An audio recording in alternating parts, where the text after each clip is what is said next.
అనుభవాలు మీతో maximum share చేసుకున్నాను లాస్ట్ టైము. బట్ ఈరోజు ధ్యానం చేశాక నాకేమనిపించిందంటే, ఇంక మాట్లాడాల్సిందేమీ లేదు. ఉన్నది ఏదైనా ఉంటే అది ధ్యానమే అని అనిపిస్తుంది నాకు బాగా. ఇంత సైలెంట్ అయిపోయింది లోపల ఎందుకో నాకు తెలీదు ఒక్కసారిగా. అంటే ధ్యానంకి అంత ఇంపార్టెన్స్ ఉంది. సో, ఈ హాఫ్ అన్ అవర్ ఎవరైతే మాస్టర్స్ జాయిన్ అయ్యారో, వారు ఇప్పుడు మనం చేసిన మెడిటేషన్ యొక్క అనుభవాలు ప్లస్ మీకు ఏదైనా ఒక డౌట్ ఉంటే నా ద్వారా నేను ఎంత చెప్పగలనో అంత చెప్పగలుగుతాను మాస్టర్స్. ఎందుకంటే ధ్యానం చేశాక వాయిస్ కూడా నాకు రావట్లేదు. అంత డీప్‌గా ఉంది.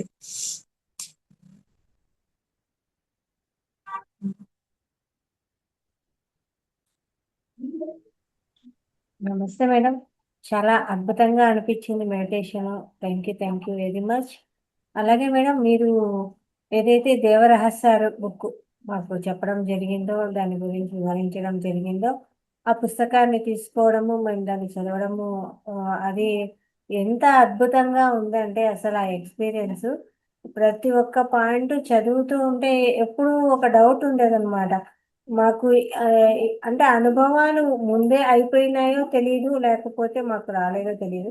మెడిటేషన్ చేస్తున్నంత సేపు లోపల నుంచి ఏదైతే హీల్ జరుగుతోందో బాడీ హీల్ జరగడము, మన ఇంట్లో పరిస్థితులు మారిపోవడము, అన్నీ చక్కదిద్దడము అన్నీ ఉంటాయి. కానీ అట్లని మనకేం అట్లా కనిపిచ్చేది ఎక్స్‌పీరియన్స్‌లేముండవు. కానీ అది ఎలా ఉంటుంది అని అందరూ చెప్తూ ఉంటారు గదా! అలా ఉంటుంది, ఇలా ఉంటుంది అంటూ ఉంటారు. కానీ మనకు తెలీదు అది ఎట్లుంటుంది అని. కానీ ఆ లోపలికి వెళ్ళి ఆ అనుభవాన్ని పొంది, ఆ అనుభవం గురించి వివరించడం ద్వారా, ఓహ్! ఇలా ఉంటుందా మేము అంటే కళ్ళ ముందు అది జరుగుతూ ఉన్నట్టు, అది చూస్తూ ఉన్నట్టు వివరించినదంతా కూడా మేము చూసామో లేదో మాకు తెలీదు. చూసిన విషయాలన్నీ మేడం వివరిస్తూ ఉంటే అది ఎంత పెద్ద డౌట్ ఉండేదంటే మాకు అంటే తెలీదు కదా! ఎలా ఉంటుంది ఆ ఎక్స్‌పీరియన్స్ తెలీదు. కానీ అక్కడ ఆ పుస్తకంలో వివరించడం ద్వారా చాలా అద్భుతమైనవి అన్నీ మేము తెలుసుకోగలిగినాం మేడం. అది ఎలా ఉంటుంది? అంటే సూక్ష్మ శరీరయానం అంటే ఎలా ఉంటుంది? వెళ్ళంగానే అలా ఫ్యాన్ తగులుతుందేమో అన్నట్టు అనిపించింది. ఓహ్! ఇలా ఉంటుందా? శూన్యంలో మనకు కనిపించని లోకం ఎలా ఉంటుంది? అలాగే అతల, వితల, సుతల, రసాతల అని అలా కింది లోకాలు గాని, పై లోకాలు గాని అక్కడికెళ్తే ఆ ఎక్స్‌పీరియన్స్ ఎలా ఉంటుంది? అక్కడున్న పరిస్థితులేంటి? అక్కడ ఎవరెవరుంటారు? ఏంటి? ప్రతి విషయంలో కూడా అది చదువుతూ ఉంటే ఎంత అద్భుతంగా అనిపిచ్చిందో, ఎంత ఎనర్జీస్ వచ్చాయో ఇంకా ఇంకా చదువుతూ ఉన్నాము. పూర్తిగా లేదు. చదువుతూ ఉన్నాము. కానీ ఆ అనుభూతి ఏదైతే ఉందో మేడం అద్భుతంగా ఉంది. మీరు మాకు ఈ పుస్తకాన్ని పరిచయం చేసినందుకు మీకు అనంత కోటి ఆత్మ నమస్కారాలు మేడం. ఎంత అద్భుతంగా ఉందో, ఎంత అద్భుతంగా అయితే ఇంకా కొన్ని ఉన్నాయి మేడం. అయితే మధ్య మధ్యలో డౌట్స్ వస్తూ ఉంటాయి. మళ్ళా ఇంకొకసారి చదివేదనమాట. అది కొంచెం అంటే ఆ మాటలు కానీ అవన్నీ కూడా అంత స్థాయిలో ఇంకా లేమేమో. అవి అర్థం చేసుకొని వెళ్ళడం కోసము కొంచెము మళ్ళా మళ్ళా రిపీట్ చేసేదనమాట. అర్థం కావాలి అంటే మళ్ళా రిపీట్ చేసుకోవడం. ఇది మాకు చాలా, చాలా, చాలా హ్యాపీగా అనిపించింది మేడం. ఇవన్నీ కూడా తెలుసుకోవడము ఆహ్, ఆహ్, వెళ్లి తెలుసుకోవడం కంటే వెళ్ళిన వాళ్ళు చెప్పడం ద్వారా ఓహ్! ఇట్లా ఉంటుంది అని ఒక తృప్తన్నా ఉంటుంది గదా! Thank you madam. Thank you very much. అవును మేడం. కరెక్ట్. అది బుక్కు ఎందుకు మనకి అట్రాక్ట్ అయ్యామో ఆ బుక్ కంటే, అది ప్రతి అక్షరము సత్యం అందులో. వినింది కాదు. సార్ ఏదైతే చెప్పారో అదే మేడం అనుభవపూర్వకంగా తెలుసుకొని మనకే విధంగా అయితే అర్థమవుతది అనేది మనకు చెప్పారది. సో, ఒక క్లాసు ఆ బుక్ రూపంలో వచ్చింది అంతే. సో, ఆ బుక్కు ఎనర్జీ పరంగా కూడా మనం అవగాహన మారాలి అంటే, ఆ పుస్తకము ఒకటి కాదు సార్ మేడం 2 సార్లు కాదు. కంటిన్యూయస్‌గా చదువుతూనే ఉండాలి. ఎందుకంటే, అక్కడ మన అవగాహన మారుతుంది. అవును. నే ట్రిప్ ఒకసారి చదివాక ఇది అయిపోయిందని మనం పక్కన పెట్టినా, మళ్ళీ ఒక 1 వీక్ తర్వాత చదివినా, మళ్ళీ అవగాహన మారుతుంది. ఓహో! మేడం చెప్పింది ఇదా అని చెప్పి. అంటే ఇక్కడ మనం ఏంటంటే మేడం ఏదైనా ఒక విషయం మనకు అర్థమైతే మనకు ఫస్ట్ ఒక క్లారిటీ రావాలి. ఏంటంటే ఇది మన అవగాహన.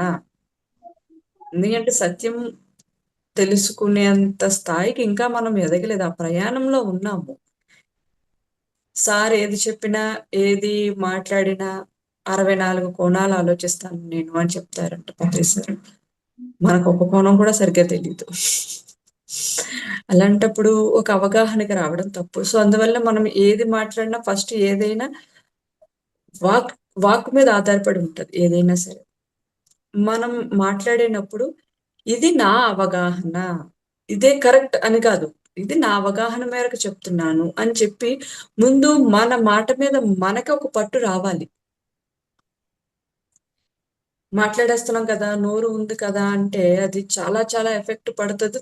తర్వాత దాన్ని మనం చాలా ఫేస్ చేయాల్సొస్తది దాని ద్వారా. ఎందుకంటే ఒక సామెత కూడా ఉంది. కొన్ని కొన్ని సామెతలుంటాయి కరెక్టే. కానీ అది మనకి అర్థం చేసుకోవడానికి టైం పట్టింది.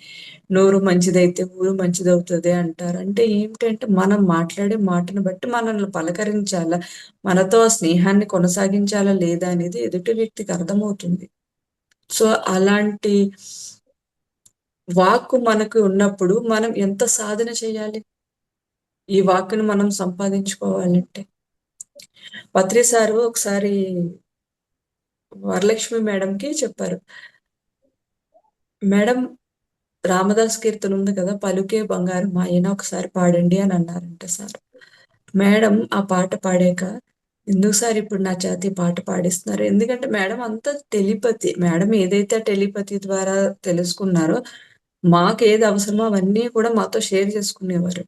చేస్తే మేడం పలుకు బంగారమాయెనే అన్నారు.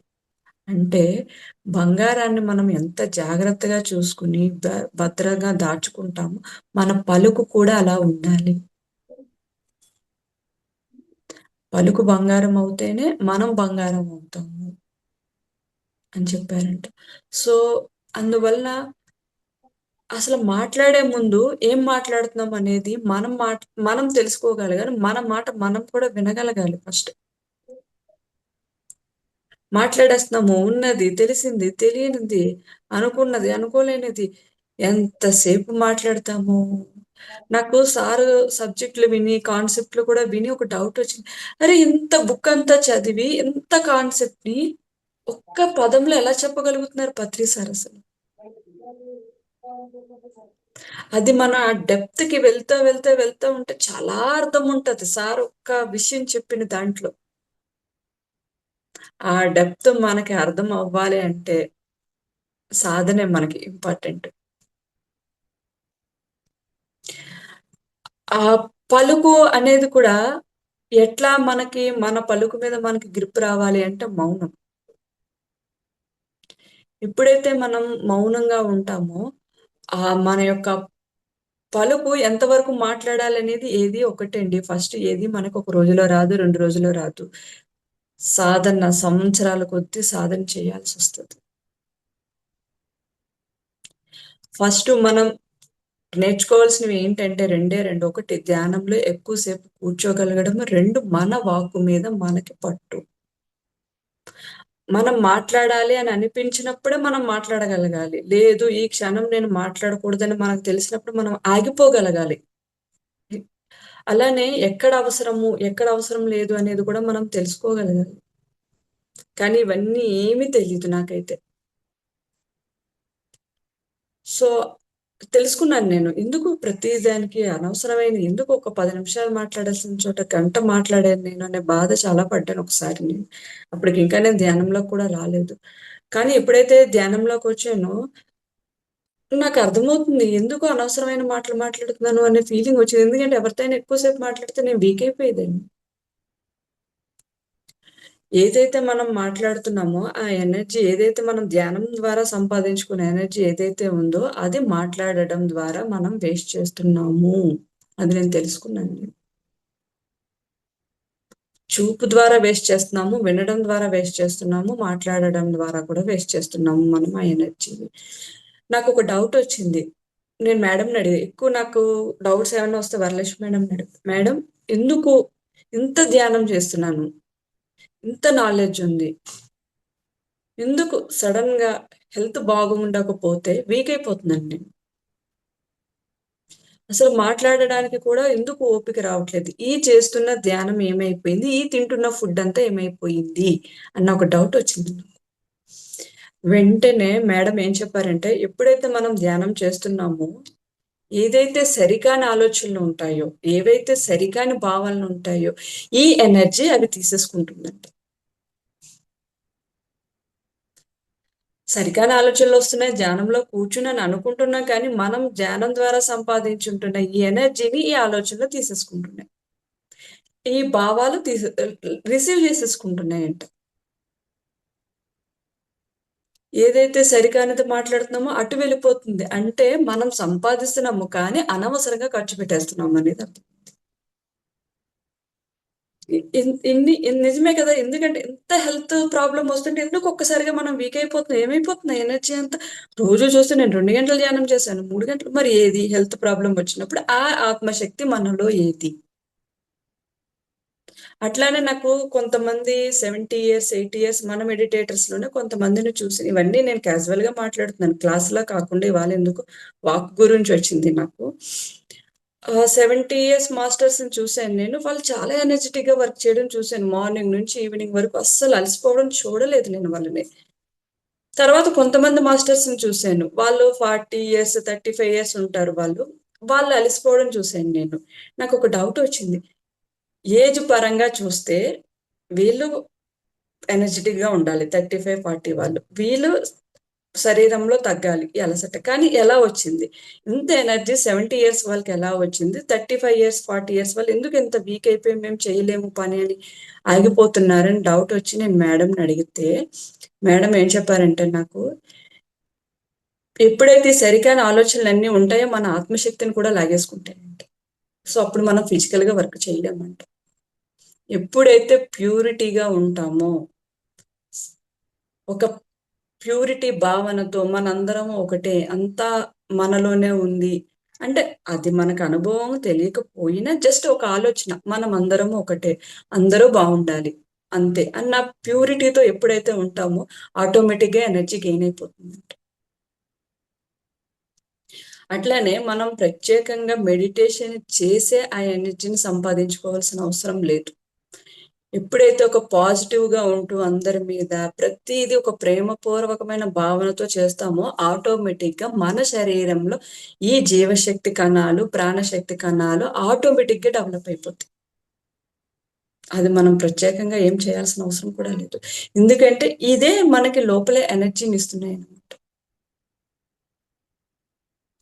మెడిటేషన్ చేస్తున్నాము. కానీ ఏం జరుగుతుందనేది ఇప్పటి వరకు మనకు తెలియలేదు. నేను ఆ బుక్ చదివాకనే నేను తెలుసుకున్నాను. ఇంత వేస్ట్ చేస్తున్నాం ఎనర్జీ. ఏవో సరికానివి వింటున్నాం. సార్ ఎందుకు వినొద్దంటున్నారు ఎదుటివారి మాటలు? మెడిటేషన్ చేయండి అని చెప్తారు. ఎందుకు సారు ఇంటర్ఫియర్ అవ్వరు ఏంటి అని నాకెట్లా తెలిసిందంటే, మా ఫ్రెండ్ ఒక అమ్మాయి కొలీగ్స్ ఉన్నారు. వాళ్ళందరూ కొలీగ్స్ ఉంటే ఆఫీస్‌లో ఏవేవో జరిగినాయంట మాటలు. సరే అవన్నీ వింటాం కదా! విన్నాక తనకేమైందంటే చాలా పెద్ద హెడేక్ వచ్చేసింది. హెడేక్ వచ్చేసి తను రాత్రంతా పడుకోలేదు.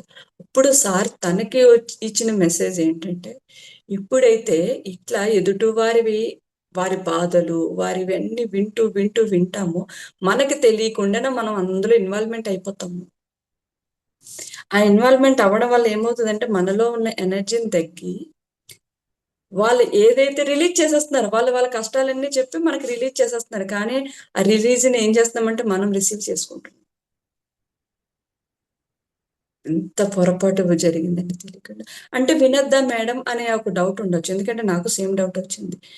వినొద్దా అంటే ఎట్లా వినగలగాలంటే చెవులతో వినగలగాలి, మనసుతో వినగలకూడదు మనం. అర్థమైందండి నేను చెప్పింది. అంటే విని వదిలేస్తాము. విని వదిలేయడం వేరు.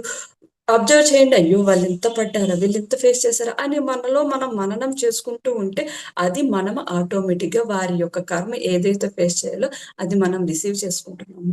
అంటే మనం మన కర్మలు ప్లస్ వినడం ద్వారా ఎదుటివారి కర్మలు కూడా మనం యాడ్ చేసుకుంటున్నాం. మనకి తెలియని విషయం ఇది.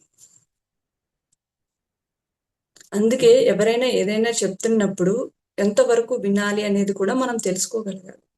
ఏ విధంగా వినగలగాలి? ఇంకా కొన్ని తప్పదు. ఎందుకంటే ఒక ఫ్యామిలీలో ఉంటున్నప్పుడు వినవలసిన పరిస్థితి వచ్చింది. కానీ మనం ఏ విధంగా వింటున్నామో, వాళ్ళకి ఒక ఫ్రెండ్‌షిప్ భావనతో వాళ్ళ సొల్యూషన్ ఏ విధంగా చూపిస్తున్నాం మనం.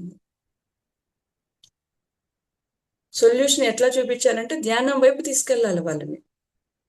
ఏదైనా ఏది జరిగినా మన కర్మ ప్రకారమే జరుగుతది. లేదంటే మన చేత కానితనం వల్ల కొన్ని జరుగుతున్నాయి. సో, ఇందులో మనం కంప్లెయింట్ చేయాల్సింది ఏముంది? ఎదుటివారు ఇట్లా ఉన్నారని కంప్లెయింట్ చేయాల్సిన అవసరం లేదు. అట్లనే నాకొక డౌటొచ్చింది. ప్రతీదీ బయట జరుగుతున్నవన్నీ చూసి నాకొక డౌటొచ్చింది. ఏంటి ఇవన్నీ నిజంగానే మన కర్మ పరంగా జరుగుతున్నాయా? ఎందుకంటే ఈ విధంగా ఉంటాయా కర్మలు అని. సో, అప్పుడు మేడం నాకేం చెప్పారంటే నేను ఈ విషయం అడిగినప్పుడు నాకెప్పుడు ఏదో ఒక డౌట్స్ వస్తూనే ఉంటాయండి. ఎవరిని చూసినా డౌట్స్ వస్తూనే ఉంటాయి ఇట్లాంటివి. సో, నేను అడిగా మేడం జరిగేదంతా కర్మపరంగానే జరుగుతున్నాయా ఈ భూమి మీద అని ఒక డౌట్ వచ్చింది నాకు. అప్పుడు మేడం ఏం చెప్పారంటే నాకు, భూమి మీద ప్రతీదీ ఏది జరిగినా 3 రకాలుగా ఉంటుందంటండి. ఒకటి కర్మ. కర్మ పరంగా జరుగుతది. మనం ఏదైతే డిజైన్ చేసుకొని వచ్చామో ఆ డిజైన్ ప్రకారంగా జరుగుతది. రెండవది ఏంటంటే మన చేతకానితనం. అంటే ఆ పరిస్థితిలో మనకి ఏ విధంగా ప్రవర్తించాలి అనేది తెలియకపోతే అంటే బుద్ధి తక్కువతనం. ఈజీగా చెప్పాలి అంటే. మన బుద్ధి తక్కువతనంతో మనకి తెలియకుండా మనం చేసిన పొరపాట్ల వల్ల జరుగుతున్నాయి. మూడవది కొన్ని అనుభవాలు మనం కావాలని తెచ్చుకుంటాం. అక్కడ కర్మ ఉండదు.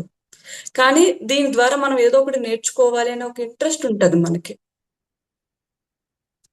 ఆ నేర్చుకోవాలి అన్న ఇంట్రెస్ట్ ద్వారా ఈ అనుభవము నాకు జీవితంలో కావాలి అన్న ఒక ఫీలింగ్ తెచ్చుకుంటాం మనం.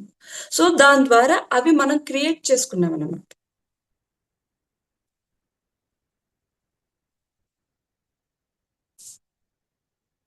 అది. సో, అంటే అందువల్ల ప్రతీదీ మనము ఇది నా కర్మ ప్రకారమే జరుగుతుందని రియలైజేషన్ అవ్వాల్సిన అవసరం లేదు. అక్కడ మనం చెక్ చేసుకోవాలి. ఈ అనుభవాన్ని నేను తెచ్చుకున్నానా? లేదంటే ఇది కర్మపరంగా జరుగుతుందా? లేదంటే బుద్ధి తక్కువ ఇక్కడ. ఎందుకంటే కంపల్సరీ బుద్ధి తక్కువ పనులు గూడా ఉంటాయి. చూసారా? ప్రతీదీ మనకు తెలియకుండా ఎన్ని గొప్ప గొప్ప సూక్ష్మార్థాలు ఉన్నాయో చూసారా? సో, అట్లాంటి మాస్టర్స్ ఉన్నప్పుడు నేనెందుకు క్వెషన్స్ అడుగుతానంటే నాకు మేడం ద్వారా తప్ప నాకెక్కడ దొరకవు ఈ ఆన్సర్స్. నా అభిప్రాయం అది. అప్పుడు నాకేమనిపిస్తదంటే ఇవన్నీ నేను చెప్పాలి బయట. ఎందుకంటే కొంతమంది మన కర్మ అంతే, మన కర్మ అంతే. ఎందుకు అంత రియలైజ్ అవ్వాలి మనం? మన కర్మ అంతే అనేది. రియలైజ్ అవ్వాల్సిన అవసరం లేదు. చెక్ చేసుకోవాల్సిన అవసరం ఉంది. ఇది కర్మ, అనుభవమా? లేదంటే బుద్ధి తక్కువనా? యాక్సెప్ట్ చేయగలగాలి. అందుకే ప్రతీదీ యాక్సెప్ట్ చేయాలి. ఎక్కడ మిస్టేక్ జరుగుతుంది? ప్రతి దానికి ఆలోచన విధానం ఉండాలి. ఆ ఆలోచనను బట్టి మనం మన యొక్క కర్మను ఏ విధంగా ముందుకు తీసుకెళ్ళాలి అనేది ఒక ఐడియా వస్తది మనకి. సో, ఇప్పుడు చదివారు అనుభవాలు, దేవరహస్యాలు. ఈ అనుభవాలన్నీ నేనడిగా మేడంని. ఎందుకు మేడం ఈ బుక్ చదవాలసలు? ఎందుకు చదవాలి ఈ బుక్ నేను? నేనే కాదు ప్రతి ఒక్కరు మాస్టర్స్. అంటే అప్పుడు ఏంటంటే ఒక బుక్ ఒక మాస్టర్ రాసారు అంటే వారి యొక్క అనుభవాల్ని మనం చదివి ఈ అనుభవాలు నాకే రావాలి అన్న ఫీలింగ్ వద్దు. ఓహో! ఇంత గొప్ప అనుభవాలొచ్చినాయా? ఈ అనుభవాల ద్వారా నేనేం నేర్చుకోవాలి అన్న భావన మనలో కలిగితే మనం ఎన్‌లైట్ అవుతాము. లేదు ఇవి మేడమ్ అనుభవాలు కదా! నావి కాదు కదా! అంటే ఇట్లాంటి అనుభవాలు మీకు రావాలంటే మీరు కొన్ని జన్మల సాధన చేయాలి. కొన్ని జన్మల టైం వేస్ట్ మీకు అని చెప్పారు. అంటే టైం వేస్ట్ పనులన్నమాట ఇవన్నీ. కొన్ని అందుకే చూడండి పత్రిసారి 'లోబోసంగ రాంపాకి' తాడే ఉంటే అది మనకున్నట్టే. వారి అనుభవాలు మన అనుభవాలని ఎందుకు చెప్తున్నారు పత్రిసారి అంటే ఇక్కడ టైం వేస్ట్ అవ్వకూడదు. అంటే కొన్నుంటాయి. కొన్ని అనుభవం వస్తేనే గాని మనం ఎన్‌లైట్ అవ్వము. కానీ కొన్ని అనుభవాలు ఇలాంటివి చదివి మనం ఎన్‌లైట్ ఈజీగా అయిపోవచ్చు. అంటే ఆవిడ ఎన్నో సంవత్సరాల సాధన ఫలము మనము ఒక పుస్తక రూపంలో తింటున్నామనమాట. టైం వేస్ట్ వద్దని చెప్పాను. లేదు మేడం మీరు ఎన్ని బుక్స్ రాసినా నేను చదువుతాను. ఎందుకంటే నాకు టైం వేస్ట్ వద్దు అని చెప్పాను నేను మేడంకి అప్పుడు. సో, ఇట్లా ఉంటాయి ప్రతీదీని. అందువల్ల ప్రతీదీ ఒక ధోరణిలో వెళ్ళిపోవద్దు మనము. ఇక్కడ మనకి తాడే అనుభవాలున్నా పర్వాలేదు, లేకపోయినా పర్వాలేదు. సూక్ష్మ శరీర అనుభవాలున్నా పర్వాలేదు, లేకపోయినా పర్వాలేదు. మన లైఫ్‌లో మనకి ఏది కావాలో అదే ఉంది. మనం ఏది తెచ్చుకున్నామో అదే ఉంది.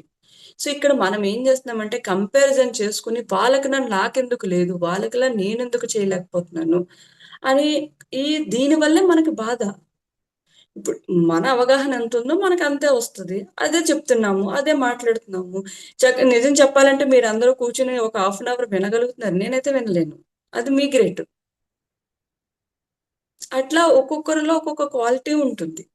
నా క్వాలిటీ అది. మీ క్వాలిటీ ఇది. సో, ఈ ఎవరికి ఏది ఉండాలో అది ఉంది. మన దగ్గర ఏది రావాలో అదొచ్చింది. ఎక్కడుండాలో అక్కడే ఉన్నాం. ఏం తెచ్చుకోవాలో అదే తెచ్చుకున్నాం. పర్ఫెక్ట్‌గా మనం ఏదైతే ఒక లైఫ్ ప్లానింగ్ ఉందో అదే వెళ్ళిపోతుంది. సో, ఇక్కడ మనం టెన్షన్ పడాల్సింది ఏముంది? ఏమీ లేదండి అసలు. వచ్చినా ఓకే, లేకపోయినా ఓకే. ఇప్పుడు స్టెప్స్ ఎక్కుతూ ఉంటాము. పై మెట్టు ఎక్కుతున్నారో ఎవరైతే వాళ్ళని చూసి మనం ఈర్ష్యపడాల్సిన అవసరం లేదు. ఎందుకంటే మనం కూడా మెట్టు ఎక్కుతా ఉంటే మనం కూడా అదే మెట్టుకెళ్ళిపోతాం కంపల్సరీ. కానీ ఆ మెట్లు ఎట్లా ఎక్కాలంటే వెనక్కి చూస్తూ ఎక్కకూడదు మెట్లు. వెనక్కి చూస్తూ ఎక్కామంటే కింద పడతాం మనం. ఎందుకంటే ముందు మెట్టు తెలీదు కాబట్టి. ఒక మెట్టు ఎక్కాక ఇంకా వెనక్కి చూడవలసిన అవసరం లేదు. ముందు మెట్టు ఎక్కుతూ ఎక్కుతూ వెళ్ళిపోవాలి. సో, అందువల్ల మనం ఏ మాస్టర్‌ని ఎవ్వరిని ఏమీ మాట్లాడాల్సిన అవసరం లేదు. ఎందుకంటే ఈ మెట్టు ఇవాళ ఎక్కుతారు. రేపు వాళ్ళు ఎక్కుతాము. రేపు ఎల్లుండి మనం ఎక్కుతాము. ప్రతి ఒక్కరూ ఆ యొక్క స్థితికి చేరుకోవాల్సిందే. ఎందుకంటే మన లక్ష్యమే అది. ఏదైతే ఒక సోల్ భూమి మీదకొచ్చిందో ఎన్‌లైట్ అవ్వడానికి, ఆ సోల్ పర్పసే అది. ఎందుకంటే ఆ సోల్ భూమి మీదకి తెచ్చుకుంటుంది. ప్రతి అనుభవం కావాలి, కావాలి, కావాలని. ఎందుకంటే ఈ అనుభవాలనే అగ్నిలో కాలితేనే గాని సోల్ ఎన్‌లైట్ అవ్వదు. సోల్ ఎన్‌లైట్ అవుతుంది గదా! చక్కగా ఎన్నో నేర్చుకున్నాము. ఎన్‌లైట్ అవుతుంది. అన్ని ప్రాసెస్ ఎట్లా అవ్వాలో అట్లా అవుతుంది. సో, ఇక్కడ మనల్ని చూసి అందుకే పత్రి సార్ ఏం చెప్తారంటే, మనం నిన్న ఎలా ఉన్నాము, ఈరోజు ఎలా ఉన్నాము అనేది మనతో మనకే కంపారిజన్ తప్ప మనకి ఎదుటి వారితో కంపారిజన్ అవసరం లేదు. అవసరం లేదు అక్కడ అసలు. ఏది అవసరం లేదు. ఇంకొకటి ఇప్పుడు నాతో సహా నేనే ప్రతిది ఎగ్జాంపుల్‌గా చెప్తాను. నేను వేరే మాస్టర్‌కి ఏం చెప్పను. ఈరోజు రాఘవి మేడం కూర్చొని ఇట్లా చెప్పిందంటే, అమ్మో! ఈ మేడం చాలా గ్రేట్ నాలెడ్జ్ ఉందన్న ఆలోచన కూడా అవసరం లేదు. ఎందుకంటే, ఈ మేడం క్లాస్ చెప్పాక వాళ్ళింట్లో ఆ పరిస్థితిలో ఎట్లా ఉంటదో మనకు తెలీదు కదా! నేను చెప్పిన క్లాస్‌లో మనకి ఏది అవసరం అనేది తీసుకుంటే చాలు. అంతే తప్ప అక్కడ దండలు వేయాల్సిన అవసరం లేదు. కిరీటాలు పెట్టవలసిన అవసరం లేదు ఎవ్వరికీ. ఎందుకంటే ఒక ఎవ్వరైనా సరే ప్రపంచంలో మాట్లాడేది కొంతమంది పాటిస్తారు, కొంతమంది పాటించరు. అది వారి వారి తత్వము, వారి వారి గుణాల మీద ఆధారపడి ఉంటుంది. సో, వీళ్ళు మాట్లాడుతున్నారు కాబట్టి, అబ్బో! వీళ్ళు ఎంత చెప్తున్నారు కాబట్టి వీళ్ళు చాలా గ్రేట్ అన్న ఆలోచనలు కూడా తీసేద్దాం మనం. అసలు ఏది వద్దు. మనకి ఏది కావాలి అది తీసుకుందాము. ఎందుకంటే సారు కాన్సెప్ట్ నిన్నే చదివాను. నేను అందరు మాస్టర్స్‌యి చదివాను. కానీ ఒక్కొక్క మాస్టర్ నుంచి నాకేది కావాలో అది మాత్రమే తీసుకున్నాను. ఇప్పుడు లోబోసంగ్ రాంపా ఉన్నారు. ఆయన తాడేం మాస్టర్ నాలెడ్జ్ చాలా బావుంటుంది. కానీ నాన్ వెజ్ తినేవారు. నాకది నచ్చలేదు. నాకది వద్దు. అలా అవగాహన రావాలి మనకి. ఒక మాస్టర్ యొక్క బుక్ చదవగానే గాని, ఒక మాస్టర్‌ని మనం చూసినా కూడా, ఈ మాస్టర్ నుంచి మనకేది కావాలి, మనకేది అవసరం లేదు. అంతే. ఒకసారి పత్రి మేడంకి ఒక బుక్ ఇచ్చి, "మేడం ఈ బుక్ చదవండి" అని అన్నారు పత్రి సార్. ఆ బుక్ అంతా చదివాక, "ఏముందని చదవమన్నారు ఈ బుక్‌లోనని?" "ఏమీ లేదు" అని అన్నారంట పత్రి మేడం. "ఆ ఏమీ లేదు అనే విషయం నీకు తెలియడానికే బుక్ ఇచ్చాను" అని అన్నారంట సార్. చూసారా? అంటే ఇక్కడ టైం వేస్ట్ అయిందని అనుకుంటాం. కాదు, టైం ఏం వేస్ట్ అవ్వలేదు. అక్కడ లేదనే విషయం మనం తెలుసుకున్నాం కదా! ప్రతి దాంట్లోని మనం తెలుసుకోవాల్సింది ఉంటది. అవసరం లేనిది ఉంటది. ఇక్కడ నాకేం తెలియలేదు, ఏం తెలియలేదు అని అనుకోవడానికి లేదు. ఏది ఎక్కడ వేస్ట్ అవ్వదండి. కంపల్సరీ ఏదో ఒకటి నేర్చుకుంటానే ఉంటాం. చూసారా సార్ ఏం చెప్పారు? అక్కడ ఏమి లేదని తెలుసుకోవడానికి కూడా ఇంపార్టెంటే కదా! మనకి. అన్నీ ఇంపార్టెంటే లైఫ్‌లో. ఎక్కడ టైం వేస్ట్ లేదు. మా ఏమీ లేదసలు. అబ్జర్వ్ చేసుకుంటూ ఉంటే ప్రతి ఒక్క నిమిషము మనకు ఉపయోగపడుతుంది. మనల్ని చక్కని జ్ఞానం సైడ్‌కి తీసుకెళ్తుంది. గమనించుకోవట్లేదు మనం. మనం ఏం చేస్తామంటే మన దృష్టిని మన మీద తప్ప అందరి మీద పెడతాం. 100% యాక్సెప్ట్ చేసే విషయం ఇది. అందరము. వాళ్ళలోనే చూస్తున్నాం మనం. మనం ఎలా అసలు మనతో మనం ఉంటే టైమే తెలియదండి. ఇది నేను ప్రాక్టీస్ చేస్తున్నాను నేను 2 ఇయర్స్ నుంచి. మనతో మనం కూర్చుని, మనతో మనం ఎలా ఉన్నాము, మనం ఎలా మాట్లాడుతున్నాము, ఎలా ప్రవర్తిస్తున్నాము, ఎలా ఉండాలి, అరే నేను ఇంకా ఇలా ఉన్నానా, నన్ను నేను చెక్ చేసుకోవాలి అన్న సాధన గనక మన లోపలికి మనం వెళ్ళిపోతే మనకు బయట ఏమీ కనబడదు. బయట టైం వేస్ట్ అనేది కూడా కనబడదు. ఇది నేను ప్రాక్టీస్ చేస్తున్నాను. ప్రాక్టీస్ చేసి చెప్తున్నాను నేను మీ అందరికీ ఇది. సో బయట చూడవలసింది ఏమీ లేదు. బయట మాట్లాడవలసింది ఏమీ లేదు. జడ్జిమెంట్ చేయాల్సింది ఏమీ లేదు. అందరం ఈ రోజు నుంచి అందుకే మెడిటేషన్ నాకు ఇవాళ అదే మాట్లాడడానికి ఏమీ లేదనే అనిపిస్తుంది. అసలు ధ్యానం అయినప్పటి నుంచి చాలా డీప్‌గా వెళ్ళిపోయాను. అప్పుడు నాకు అర్థమైన విషయం ఏంటంటే మనతో మనం ఉండాలి. అందుకే చూడండి అప్పుడు మనము 10 మంది ఉన్నా హ్యాపీగా ఉండగలుగుతాము. 10 మంది లేకపోయినా కూడా మనం ఉండగలుగుతాము. ఈ మెడిటేషన్ అనేది నాకు ఈ చిన్న ఏజ్ నుంచే అవసరం అనేది ఎలా తెలిసిందంటే జనరల్‌గా పాపం పిల్లలు సెటిల్ అయిపోయాక పెద్దవాళ్ళందరూ చాలా ఇబ్బంది పడుతున్న పెద్ద విషయం ఏంటంటే, నేను ఒంటరైపోయాను. నా దగ్గర పిల్లలు లేరు. ఎవ్వరు లేరు. అని ఒక బాధ ఎక్కువైపోయింది. ఈ ధ్యానం కనుక మన దగ్గర ఉంటే ఈ బాధ కూడా అవసరం లేదు. ఎందుకంటే హమ్మయ్య! ఇంట్లో ఎవరు లేరు. హాయిగా ధ్యానం చేసుకుందాం. అంటే మనతో మనం ఉంటున్నాం కదా! ఇంట్లో ఎవరు లేకపోతే ఇప్పుడు నేను అదే అనుకుంటా. మా పిల్లలు ఎప్పుడు స్కూల్‌కెళ్తార్రా వీళ్ళు నేను ఎప్పుడు ధ్యానం చేసుకుందామా అనిపిస్తుంది. వాళ్ళుంటే వాళ్ళతో ఉంటా. వాళ్ళు ఎప్పుడెళ్తే బావుండు ధ్యానం చేసుకో అంటే మనతో మనం ఉంటే మనకి ఎవ్వరున్నా ఉండగలుగుతాము. ఎవరు లేకపోయినా ఉండగలుగుతాము. సమయాన్ని సద్వినియోగం చేసుకోవడం నేర్చుకుంటాం ధ్యానం చేయడం ద్వారా. హాయిగా కళ్ళు మూసుకొని కూర్చుందాం. ఎంతసేపు కూర్చుంటావు మా నాన్న డౌటొస్తే నిజమే. అప్పట్లో టెక్నాలజీ లేదు. ఇప్పుడు ఎంత టెక్నాలజీ ఉందండి. కాసేపు పీఎంసీ చూద్దాం. కాసేపు ఇళయరాజా గారి పాటలు విందాం. కాసేపు బాలు గారి పాటలు విందాం. సంగీతం వినకూడదా? ఎర్లీ మార్నింగ్ ఏ పాటలైనా పెట్టుకుని మన పని మనం చేసుకుంటే చాలా ప్రశాంతంగా ఉంటది. ఎనర్జీ గెయిన్ అవుతది మనకి. సంగీతం ఇదే ఇన్‌స్ట్రుమెంట్. లేదంటే మనకి నచ్చినవి. మెడిటేషన్ చేస్తున్నాం కదా! డ్రమ్సే పెట్టుకోవాలి ఇది అట్లా ఏమీ లేదు. మనకి ఏది నచ్చితే అది కూడా పెట్టుకోవచ్చు. హాయిగా పెట్టుకోండి. ఒక గంట వినండి. ఒక గంట ప్రకృతి బయట కూర్చోవచ్చు. చెట్లను చూస్తూ ఉండొచ్చు. పైన ఆకాశాన్ని ఎంత మనం చూడాలే గాని టైం సరిపోదు మనకి. ఆల్రెడీ మనం టైం లేని స్థితికి చేరుకున్నాం ఆల్రెడీ. అందుకే చూడండి ఫాస్ట్‌గా అయిపోతున్నాయి రోజులని అనుకుంటున్నాం. ఫాస్ట్‌గా అవ్వట్లేదు. ఆల్రెడీ టైం తక్కువ స్థితికి వెళ్ళిపోయాము. మనందరం అంటే అంత డైమెన్షన్ చేంజ్ అయిపోయాం మనందరముని. సో, ఇంక దేని గురించి ఆలోచించాలి? మన ఎదుగుదల మనకుంది. హాయిగా ధ్యానం చేసుకుందాం, బుక్స్ చదువుకుందాం, టైం యూటిలైజ్ చేసుకుందాం. అంతే హ్యాపీగా మన పని అయిపోయాక ఎళ్ళిపోతాము అంతే.